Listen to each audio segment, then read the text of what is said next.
A lot of the programs we have are high skill, high wage, in demand jobs or positions or programs of study. For a comprehensive school district and high school, I think we do a very effective job of providing a whole bunch of different programs of study for all of our kids so they all have a way to find a future. There's a place for everyone. Every student gets the same level of attention and care, and the instructors are trained in such a way that they are able to meet the needs of each and every one of those students. It's like anything. The more things you try, it opens up your world. And I think that's what CTE does. It opens up the world to our students. They get to really see what they're good at, what they're strong at.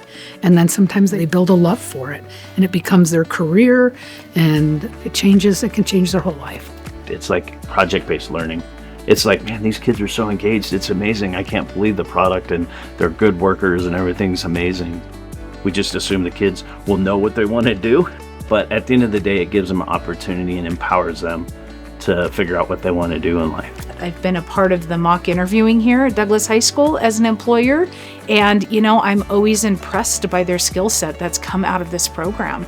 And I've got a couple graduates that are working for me now that have gone through the CTE program, and they have come to us with a higher level of skill set than some other students have. The data exists, and it says that students enrolled in career and tech programs come to school on a regular basis more often than their peers. They graduate at a higher level, and they graduate with their peer group, with their grade level at a higher rate. But it's that career and tech ed class that hooks the kids, gets them to the high school, and if they're here, they're going to graduate. If they're going to graduate, they've got skills. If they've got skills, they can go get that entry-level job and start working in the workforce and start their American dream.